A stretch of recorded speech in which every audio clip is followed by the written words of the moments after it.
ഇന്ന് നമുക്ക് അടിപൊളി ടേസ്റ്റിൽ വളരെ ഹെൽത്തിയായ ഒരു ബ്രേക്ക്ഫാസ്റ്റ് ഉണ്ടാക്കിയാലോ. അതും ഗോതമ്പ് പൊടി വെച്ചിട്ടാണ്. കഴിച്ചാലും മടുക്കില്ല, അത്രയും നല്ല ടേസ്റ്റാണ്. വളരെ ഈസി ആയിട്ട് നമുക്ക് ചെയ്യാൻ പറ്റിയ ഒരു നല്ലൊരു ബ്രേക്ക്ഫാസ്റ്റാണ്. ഇതിലേക്ക് ഞാൻ എടുത്തതെന്ന് വെച്ചാൽ 2 കപ്പ് ഗോതമ്പ് പൊടിയാണ് എടുത്തത്. 2 കപ്പ് ഗോതമ്പ് പൊടിക്ക് നമുക്കിനി ഉപ്പും വെള്ളവും ചേർത്ത് ഇതൊന്ന് കുഴച്ചെടുക്കാം. നമ്മൾ സാധാരണ ചപ്പാത്തിക്കും പൂരിക്കൊക്കെ കുഴക്കുന്നില്ലേ, ആ രൂപത്തിൽ തന്നെയാണ് കുഴച്ചെടുക്കേണ്ടത്. ഇത് നമുക്ക് പെട്ടെന്ന് തന്നെ കുഴച്ചെടുക്കാം. പെട്ടെന്ന് രാവിലെ നമുക്ക് കുട്ടികൾക്കൊക്കെ കൊടുക്കാൻ പറ്റിയ നല്ല ഹെൽത്തി ആയ ഒരു ഫുഡ് തന്നെയാണ്. ഇനി ഇത് നല്ലോണം കുഴച്ചതിന് ശേഷം നമുക്ക് ബോൾസ് ആക്കിയിട്ട് എടുക്കാം. നിങ്ങൾക്ക് അഥവാ കുറച്ച് കൂടുതൽ ആൾക്കാരൊക്കെ ഉണ്ടെങ്കിൽ ഇതിൽ കുറച്ച് മാവ് കൂടുതൽ തന്നെ കുഴച്ചെടുത്താൽ മതി. ഇനി നമുക്കിത് നമ്മുടെ ചപ്പാത്തിക്കൊക്കെ പരത്തുന്നത് പോലെ തന്നെയാണ് പരത്തിയെടുക്കേണ്ടത്. ഇനി നമുക്ക് കുറച്ച് പൊടി ഇട്ടിട്ട് പരത്തിയെടുക്കാം. പൊടി ഇട്ടിട്ട് പരത്തിയെടുക്കുമ്പോൾ നമ്മൾ പറ്റി പിടിക്കാതെ കിട്ടാൻ വേണ്ടിയിട്ടാണ്. എന്നാൽ നമുക്ക് പെട്ടെന്ന് തന്നെ വേഗം പരത്തിയെടുക്കാം, അതിന് വേണ്ടിയിട്ടാണ് ഇതുപോലെ പരത്തിയെടുക്കുന്നത്. ഇനി നമുക്കിത് പരത്തിയെടുത്തതിന് ശേഷം നമുക്ക് ഇതിൻ്റെ സൈഡ് വശമൊന്നും നമുക്ക് കട്ട് ചെയ്തെടുക്കണം. ഇതുപോലെയാണ് നമുക്ക് കട്ട് ചെയ്തെടുക്കേണ്ടത്. ഇതുപോലെ നമുക്ക് 4 സൈഡും ഇതുപോലെ നമുക്ക് പെട്ടെന്ന് തന്നെ കട്ട് ചെയ്തെടുക്കാം. കട്ട് ചെയ്തെടുത്തതിന് ശേഷം നമുക്കിതൊന്ന് ഇതുപോലെ വീഡിയോയിൽ കാണുന്ന പോലെ നിങ്ങൾ കട്ട് ചെയ്തെടുക്കാം.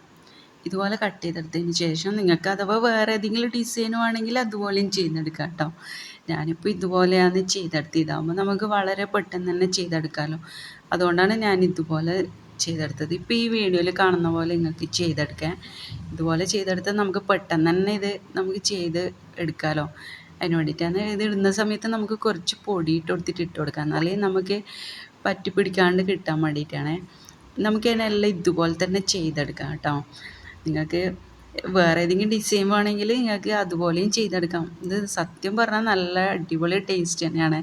നമ്മളെ മക്രോണിയും അതിൻ്റെ എല്ലാം ഒരു ടേസ്റ്റ് തന്നെയാണ്. പക്ഷേ ഇത് വളരെ ഹെൽത്തി ആയിട്ടുള്ള ഫുഡാണല്ലോ, അതുകൊണ്ട് നമുക്ക് ധൈര്യമായിട്ട് കഴിക്കാം. അതിനെല്ലാം നമുക്ക് ഇതുപോലെ ചെയ്തെടുക്കാം. ഇതുപോലെ ചെയ്തെടുത്തതിന് ശേഷം നമുക്കിതിനെ ഇതിലേക്കുള്ള മസാലകളൊക്കെ നമുക്ക് റെഡിയാക്കണം. ഇപ്പോൾ എല്ലാം റെഡിയാക്കി എടുത്തിട്ടുണ്ട്. പിന്നെ ഒരു പാൻ വെച്ചിട്ട് നമുക്കിതിലേക്ക് ഒരു 2 ഗ്ലാസ് വെള്ളമാണ് ഞാനിപ്പോൾ ചേർത്ത് കൊടുത്തത്. അതിന് നമുക്ക് ഒരു 1/2 ടീസ്പൂൺ ഉപ്പ് ചേർത്ത് കൊടുക്കാം. പിന്നെ ഇതിലേക്ക് ആവശ്യമെന്ന് വെച്ചാൽ 2 സ്പൂണ് ഓയിൽ ചേർത്ത് കൊടുക്കാം. വെള്ളം നല്ലോണം തിളച്ചതിന് ശേഷമാണ് നമ്മൾ ആ മാവ് ഇട്ട് കൊടുക്കേണ്ടത്. നമ്മൾ റെഡിയാക്കി വെച്ച മാവൊക്കെ നമുക്ക് ഇതിലേക്ക് ഇട്ട് കൊടുക്കാം. വെള്ളം നല്ലോണം തിളച്ചതിന് ശേഷം ഇട്ട് കൊടുത്തു കഴിഞ്ഞാൽ നമുക്ക് പെട്ടെന്ന് തന്നെ ഇത് വെന്ത് കിട്ടും കേട്ടോ. ഇനി നമുക്ക് എല്ലാം ഇതിലേക്ക് ഇട്ട് കൊടുക്കാം. ഇട്ട് കൊടുത്തതിന് ശേഷം നമ്മൾ ഒന്ന് ചെറുതായിട്ടൊന്ന് ഇളക്കി കൊടുക്കണം. ഇനി ഇത് നമുക്ക് നന്നായിട്ടൊന്ന് വേവിച്ചെടുക്കുക എന്ന് വെച്ചാൽ 10 മിനിറ്റിനുള്ളിൽ തന്നെ വെന്ത് കിട്ടുക. ചിലപ്പോൾ 5-6 മിനിറ്റ് കൊണ്ട് തന്നെ ചിലപ്പം പെട്ടെന്ന് തന്നെ വെന്ത് കിട്ടും. നമുക്കൊന്ന് ചെറുതായിട്ടൊന്ന് ഇളക്കി കൊടുക്കുക. ഇതുപോലെ ഇളക്കി കൊടുക്കാം. ഇനി ഏകദേശം നമുക്ക് വെന്തത് മനസ്സിലാകാൻ നമ്മുടെ ഇതിൽ നിന്ന് ഒരു കഞ്ഞി വെള്ളം പോലെ നമുക്ക് കാണും. അപ്പോഴാണ് ഇതിൻ്റെ കറക്റ്റ് വേവ് കേട്ടോ.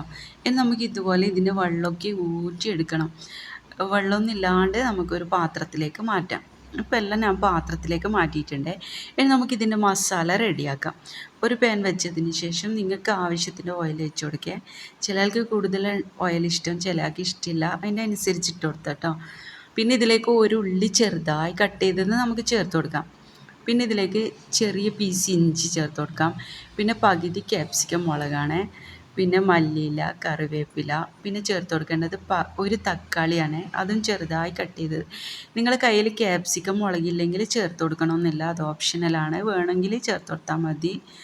ഇനി നമുക്കിതിലേക്ക് ആവശ്യത്തിന് ഉപ്പ് ചേർത്ത് കൊടുക്കാം. നിങ്ങൾക്ക് ആവശ്യത്തിൻ്റെ അനുസരിച്ച് ഉപ്പ് ചേർത്ത് കൊടുത്തതിന് ശേഷം നമുക്കൊരു 1/4 ടീസ്പൂൺ മഞ്ഞൾപ്പൊടി ചേർത്ത് കൊടുക്കാം. പിന്നെ 1 ടീസ്പൂൺ കാശ്മീരി ചില്ലി മുളക് പൊടിയാണ് ചേർത്ത് കൊടുത്തത്. അധികം എരിവൊന്നും ഉണ്ടാവില്ലല്ലോ. പിന്നെ 1/2 ടീസ്പൂൺ ഗരം മസാല പൗഡറും പിന്നെ ടൊമാറ്റോ സോസാണ് ചേർത്ത് കൊടുക്കുന്നത്. ഒരു 3 സ്പൂണ് ടൊമാറ്റോ സോസാണ് ഞാൻ ചേർത്ത് കൊടുത്തത്.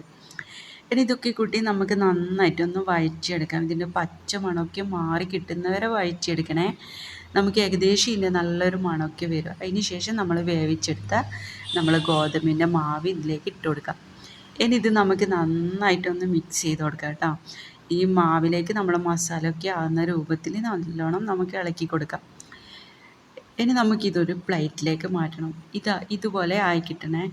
ഇനി നമുക്കിതൊരു പ്ലേറ്റിലേക്ക് മാറ്റാം. അത്രയും നല്ല ടേസ്റ്റാണ് കേട്ടോ, വെറുതെ പറയുന്നില്ല. നമുക്ക് വളരെ ഹെൽത്തിയാണ്, കുട്ടികൾക്ക് കൊടുക്കാനും നമുക്ക് കഴിക്കാനൊക്കെ അടിപൊളിയാണ്. അങ്ങനെ നമ്മൾ അടിപൊളി ടേസ്റ്റിയായി ബ്രേക്ക്ഫാസ്റ്റ് റെഡിയായി. നിങ്ങൾക്ക് ഇഷ്ടമെങ്കിൽ സബ്സ്ക്രൈബ് ചെയ്യാനും ലൈക്ക് ചെയ്യാനും ഫോളോ ചെയ്യാനും മറക്കല്ലേ. ഇതുപോലെ നല്ല വീഡിയോസ് ആയിട്ട് നമുക്ക് വീണ്ടും കാണാം. Okay, by.